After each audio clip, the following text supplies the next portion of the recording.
नमस्कार सर। हाँ सर साहब भगत जी। क्या शुभ नाम है जी आप जी का? मेरा नाम भक्त दुष्यंत दास है। सर कहाँ से आए आप? मैं ग्राम रानी तराई, तहसील डौंडी लोहारा, जिला बालोद, छत्तीसगढ़ से आया हूँ। सर क्या काम करते हैं आप? सर मैं अभी पुरुष स्वास्थ्य कार्यकर्ता में ट्रेनिंग किया हूँ और अभी अपने गांव के पास ये है, उसमें प्राथमिक चिकित्सा का कार्य करता हूँ। सर परम संत सतगुरु रामपाल जी महाराज की शरण में आने से पहले आप कौन सी भक्ति करते थे? मैं परम सदगुरु रामपाल जी महाराज के शरण में आने से पहले कबीर पंथी दामाखेड़ा से भक्ति लिया था। वहाँ का जो महंत है, मैंने जो गांव में कड़ियार बना के रखते हैं, उनसे मैं गुरु दीक्षा लिया था। तो वहाँ मुझे जो मंत्र दिए थे 5 नाम, तो 5 नाम का जो मंत्र दिए थे, लेकिन उसका जो है कैसे, किस विधि से और किस नियम से कैसे उसका जाप करना है, पालन करना है, इसके बारे में मुझे कोई सटीक जानकारी नहीं दिया था, जिसके कारण से मैं जो है मैंने थोड़ा सोच में था कि वहाँ कबीर पंथी में ये था कि एक मूल संध्या पाठ है जो शाम के समय आरती करते थे, और उसमें प्रथम बार में बोलते हैं कि श्वास श्वास पे नाम ले, बीता श्वास मत खोए, न जाने यह श्वास का आवागमन न है। तो मैं ये सोचता थी कि ऐसा कोई जो मंत्र दिए हैं इसमें कोई विधि नहीं बताए हैं कि इसको श्वास श्वास पे नाम को सुमिरन कैसे करना है, और ये बताते हैं कि जो गुरु जी बताते हैं कि सतनाम, सार नाम और सार शब्द, इसके बिना जो है मुक्ति हो ही नहीं सकती है। और आप ये सब चीज़ का जब नियम में मर्यादा में रह के पालन करोगे तभी मुक्ति हो पाएगा। और हमें जो मंत्र दिया है उसमें ना तो कोई नियम है, ना कोई मर्यादा है, ना ये कोई बताया नहीं कि ये सतनाम है कि सार नाम है या सार शब्द है और इसका सुमरन कैसे करना है। तो मैं जब गुरु जी का जो है सत्संग सुना साधना चैनल में, तो मेरे को लगा कि वास्तविक में जो हमें भक्ति मार्ग बताए हैं ये अधूरा है और तत्व ज्ञान से जो है रहित है। तो मैं गुरु जी के शरण में आया और यहाँ से नाम दीक्षा लिया हूँ। सर जब आप बता रहे थे दामाखेड़ा से आप नाम उपदेश लेके भक्ति करते थे, तो क्या भक्ति देते थे, क्या मंत्र जाप करने के लिए देते थे वो आपको? दामाखेड़ा वाले जो है 5 नाम देते थे। आदि नाम, अजर नाम, पताली शब्द, सिंधु नाम, यही नाम हंस को काम, पकड़ो कुंजी, खोलो कपाट, पांजी चढ़ी मुल्क की घाट, धर्मभूत का बांधव बोला, धर्मदास अजय मुख बोला, 5 नाम यह प्रमाण, जो हंसा को ले सतलोक समान। ये नाम जो देते थे दामाखेड़ा वाले, तो मैं जो है अपने महंत जी से जाके पूछा हूँ कि महंत जी इसमें जो है बताते हैं कि ओहम सोहम तत्व विचारा बंख नाल में किया समारा, मन को मार गगन चिढ़ जाए, मान सरोवर बैठ नहाए, ये मूल संध्या पाठ में जो बोलते हैं, तो इसका अर्थ क्या है? तो वहाँ हमारी जो महंत जी बताए कि भाई ये जो है ओहम है, ये सोहम है। तो मैं बोला कि भाई इंगला पिंगला सुषमा नाड़ी कहते हैं, तो ये इंगला पिंगला सुषमा नाड़ी क्या हुआ? तो फिर बोलते हैं ये इंगला है, ये पिंगला है, ये सुषमा नाड़ी है। तो मैं बोला कि वही ओहम, वही सोहम, वही इंगला, वही पिंगला, ऐसा तो हो ही नहीं सकता। तो फिर मैं थोड़ा सा ये हो गया। फिर मैं बोला कि यहाँ दामाखेड़ा पंथी में जो है चौका आरती बनाने का जो प्रथा है कि चौका आरती हर कार्यक्रम में, जाए वो छठी का कार्यक्रम हो, चाहे विवाह का कार्यक्रम हो, चाहे मन्नी का कार्यक्रम हो, उसमें चौका आरती वगैरह बनवाते थे। तो मैंने बोला कि मूल संध्या पाठ में लिखा है कि घट का चौका कर उजियारा, हित का संपुट कर ले मूला, यह नैनन साहेब को तूला, अहंकार अभिमान विडारा, घट का चौका कर उजियारा। तो इसमें घट का चौका लिखा है, ना कि घर का चौका। और यहाँ तो है घर का चौका करते हैं, लेकिन घट में जो अवगुण रूपी जो अंधकार है वो तो जस का तस है, इसके बारे में तो कुछ सही ढंग से ज्ञान मिल नहीं रहा है। तो मैं थोड़ा सा बहुत अपने आप में महसूस करने लगा कि मेरे को सही ज्ञान नहीं मिल रहा है और जो भक्ति नहीं मिल रहा है, तो मेरा उद्धार कैसे होगा, मुझे मुक्ति कैसे मिलेगा? मैं अपने आप में जो है थोड़ा तड़पने लगा। तो फिर गुरु जी के शरण में आया हूँ। सर परम संत सतगुरु रामपाल जी महाराज की शरण में आप कैसे आए? मैं परम संत सतगुरु जी रामपाल जी महाराज के शरण में साधना चैनल में गुरु जी का सत्संग सुना हूँ। और एक दिन मैं अपने फूफा जी के गांव अरमरी कला गया था, तो वहाँ फूफा जी जो है बताया कि एक पम्पलेट दिया सदगुरु जी का, और ज्ञान गंगा की पुस्तक दिया और बोले कि आप साधना चैनल में 7:55 को जो है कार्यक्रम देता है गुरु जी का, वो आप कार्यक्रम सुनिए। तो मैं सुना और अपने माँ और बाबूजी को भी बताया कि कबीर परमेश्वर का जो सत्संग का कार्यक्रम साधना चैनल में देता है, तो उन लोग भी सुने। तो फिर मेरे माँ बाबूजी बोलते हैं कि 2-4 महीना सुनने के बाद कि हम लोगों को बड़वाला जाना है, सत्संग में गुरु जी से दीक्षा लेना है। तो मैं सोचा कि अब मेरा माँ बाबूजी पढ़ा लिखा भी नहीं है, उतना दूर दिल्ली से आगे हरियाणा में बड़वाला कहाँ पे है, अकेले कैसे जाएंगे, भटक जाएंगे। तो मैं अपने माँ बाबूजी से बोला कि एक काम करता हूँ कि मैं भी आप लोगों के साथ चलता हूँ। तो फिर मैं अपने भगतमती जी के भी बोला हूँ कि हम लोग सब एक साथ बड़वाला जाएंगे और सदगुरु रामपाल जी महाराज के पास दीक्षा लेंगे। तो मेरा भगतमती जी जो है अपनी मेरा भाई बहू यानी अपने उसकी देवरानी जी को भी बोली, तो उन लोग भी तैयार हो गए। तो हम लोग सब आए यहाँ और सदगुरु के शरण में आके जो है नाम दीक्षा लिए हैं। सर, परम श्री सतगुरु रामपाल जी महाराज से नाम उपदेश लेने के बाद आपको क्या लाभ मिला? परम सदगुरु रामपाल जी महाराज जी से नाम दीक्षा लेने के बाद मुझे सबसे प्रथम लाभ तो ये हुआ कि मेरा जो ज्ञान का जो है दरवाजा खुल गया, क्योंकि आज तक मैं जो है अंधेरे में भटक रहा था। दूसरा चीज मैंने अनुभव किया है कि आज तक हम जो भक्ति मार्ग कर रहे थे इससे कोई खास लाभ नहीं मिल रहा था। जो रूढ़िवादी और रीति रिवाज से जो भक्ति कर रहे थे वही चल रहा था। अभी लेटेस्ट की घटना है, इसी सितंबर की बात है, 4 सितंबर को मेरे को 10-15 दिन पहले जो है मेरा जो दस्त है उसमें जो है ब्लड जा रहा था। मैं सोच रहा था कि ये क्या है। तो मैं क्योंकि चिकित्सा विभाग से ही जुड़ा हूँ, तो पहले ब्लीडिंग बंद करने के लिए जो है दवाई वगैरह लेके देखा, उसके बावजूद भी ब्लीडिंग बंद नहीं हो रहा था। तो फिर मैं शहीद हॉस्पिटल है दिल्ली राजरम में, वहाँ जाके डॉक्टर तिवारी सर से चेक कराया। तो तिवारी सर ये बताया कि आपको जो है टाइल्स वगैरह प्रॉब्लम तो नहीं है, लेकिन अंदर से ब्लीडिंग हो रहा है। उस बीमारी का नाम बताया, प्रोक्टोस्कोपिक में चेक करने के बाद हेमोराइड का प्रॉब्लम है और ये जो है ऑपरेशन से ही ठीक हो सकता है।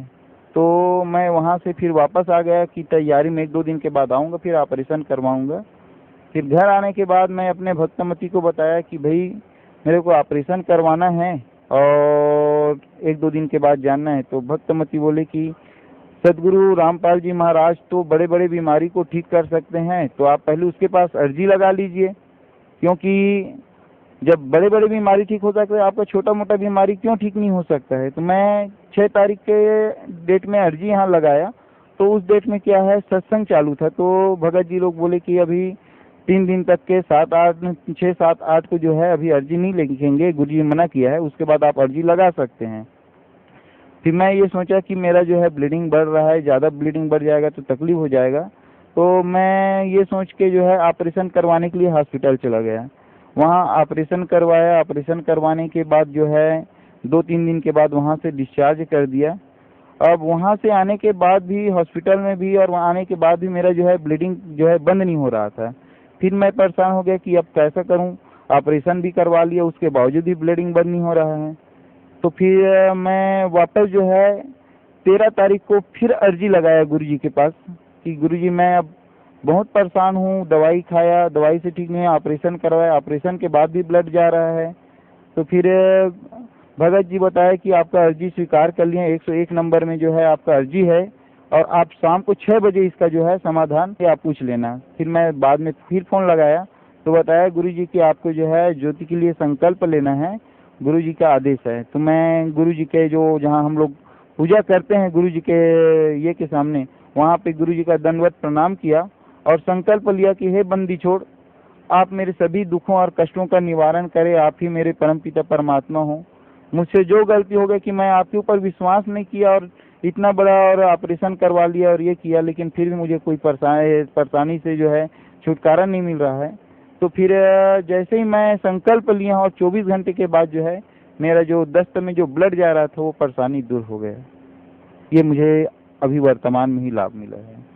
सर, पहले जब आप भक्ति करते थे दामा खेड़ा से नामदान लेने के बाद उससे आपको कोई लाभ नहीं मिल रहा था, फिर आपने परम संत सतगुरु रामपाल जी महाराज की शरण में आए और उनसे नाम उपदेश लिया, तो सबसे बड़ा लाभ तो ये मिला कि आपका आध्यात्मिक जो योग बता रहे हैं आप, वो खुल गए, आपको पता चला कि भाई किसकी भक्ति करनी चाहिए, कैसे करनी चाहिए। कबीर परमात्मा ही मोक्षदायक हैं, उनकी भक्ति करनी चाहिए और उसी भक्ति से हम सतलोक जा सकते हैं। वो भक्ति परम संत सतगुरु रामपाल जी महाराज के पास है, तो आपको मोक्ष का मार्ग मिला। और दूसरा, आपको जो लाइलाज बीमारी थी, जिसका आप दवाई भी ले चुके थे, आप ऑपरेशन भी करवा चुके थे, फिर भी आपको कोई लाभ नहीं मिल रहा था, सतगुरु रामपाल जी महाराज की मात्र आशीर्वाद से ही आप ठीक हो गए। तो सर, भक्त समाज को आप क्या संदेश देना चाहते हैं? मैं तो भक्त समाज को ये कहता हूँ कि हम लोग शुरू से कबीर पंथी से दामाखेड़ा से जुड़े थे, और वहाँ कबीर साहब की जीवन चरित्र में जो पढ़ते थे कि कबीर साहब जो है उस अपने निज स्थान से जो है एक तालाब में कमल के फूल में प्रकट होते हैं, और अपने जो जीवन चरित्र को जो जैसे करते हैं कि एक बिना ब्याहे बछिया के दूध को ग्रहण करके जो है अपना परवरिश करते हैं। तो ये जो है कबीर सागर में तो ये चीज उसका कबीर परमेश्वर का तो जीवन चरित्र लिखा है, लेकिन आज तक हमारे पंथ में के कबीर पंथ के कोई अन्य धर्म गुरु जो है इस बात को जो है वेदों के द्वारा जो है प्रमाणित करके नहीं बताया है। जो वेदों में कई वर्षों पहले जो है रूबारूब लिखा है कि वो परमात्मा जो है तीव्र वेग से बिजली के समान आते हैं और एक कमल के फूल पुष्प में पानी में जो है प्रकट होते हैं, और बिना ब्याहे बच्चिया के द्वारा जो है अपने दूध का ग्रहण करके अपने जीवन परवरिश करते हैं। तो ये तत्व ज्ञान जो वेदों में छिपा है, इसको सदगुरु रामपाल जी महाराज के अलावा आज तक कोई संत कोई गुरु जो है नहीं बता पाया है। तो मैं भक्त समाज को ये कहना चाहता हूँ कि ये पूरे 21 ब्रह्मांड में बंदी छोड़ सदगुरु रामपाल जी महाराज के अलावा आज किसी के पास तत्व ज्ञान नहीं है, क्योंकि आज हम जो है अपने ही वेदों को जो है सही ढंग से झांक नहीं रहे हैं, सही ढंग से ग्रहण नहीं कर रहे हैं, अध्ययन नहीं कर रहे हैं, बल्कि सभी धर्म गुरुओं की जो मनमुखी रूप से लोक वेद जो बताए उसको जो है सुन रहे हैं। जबकि हमारे श्रीमद् भगवद गीता में अध्याय नंबर 15 के श्लोक नंबर 1 में इसमें से 4 में स्पष्ट लिखे कि संसार रूपी वृक्ष में जो है ऊपर की ओर जड़ और नीचे की ओर जो शाखा है, इसको जो है जड़ से लेकर शाखा और पूरे पत्ते तक जो सही सही उसके पाठ को बता देगा, वही तत्वदर्शी संत है। और ऐसा आज तक हमें कोई संत जो है ऐसा मार्ग ऐसा ज्ञान कोई नहीं बताया। तो मैं सभी भक्त समाज से सादर हाथ जोड़ के विनम्र करके निवेदन करता हूँ कि वो जो है बड़वाला आश्रम आए और बंदी छोड़ सदगुरु रामपाल जी महाराज जी से दीक्षा लेकर अपना जो है मोक्ष करे और अपना ये जन्म मरण के जो असाध्य रोग है इससे जो है छुटकारा पाए।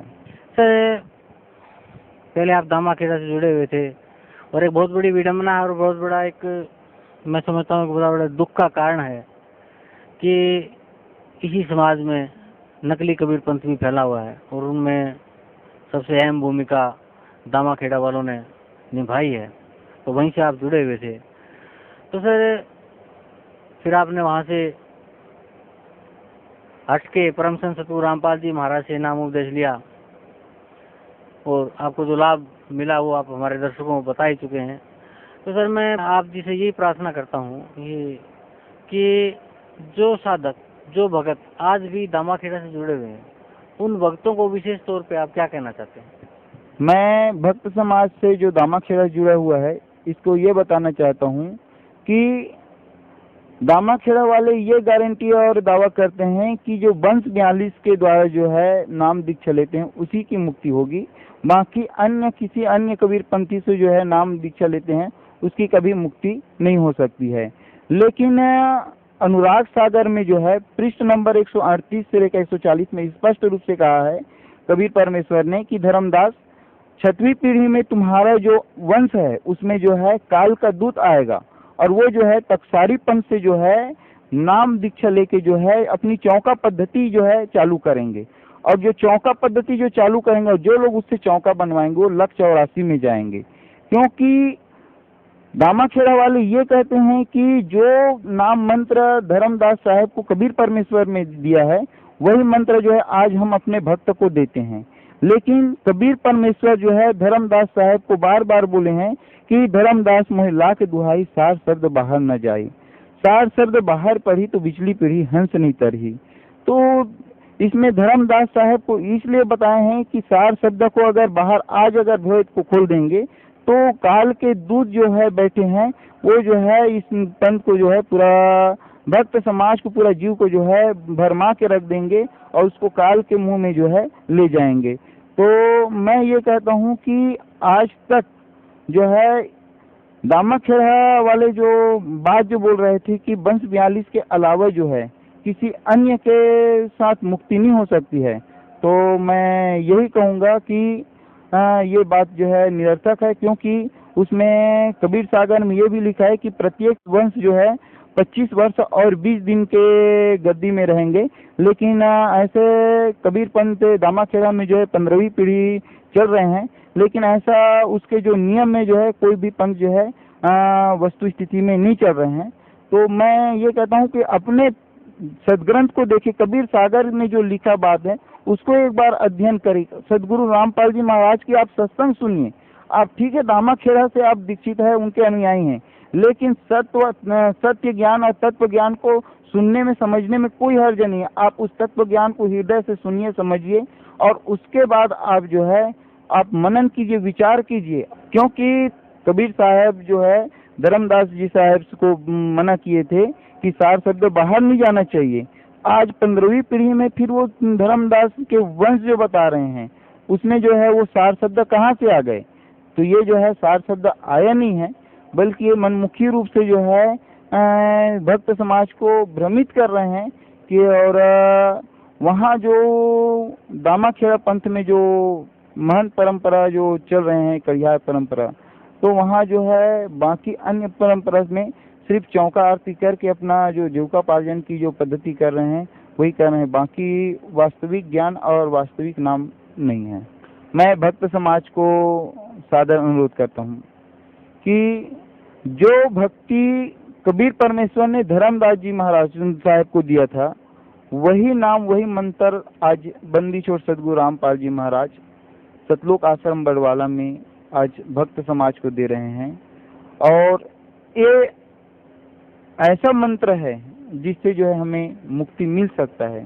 तो मैं भक्त समाज से अनुरोध करता हूँ कि वो बड़वाला में आए और अपना मुक्ति करवाएं। जी धन्यवाद आपका, बहुत बहुत।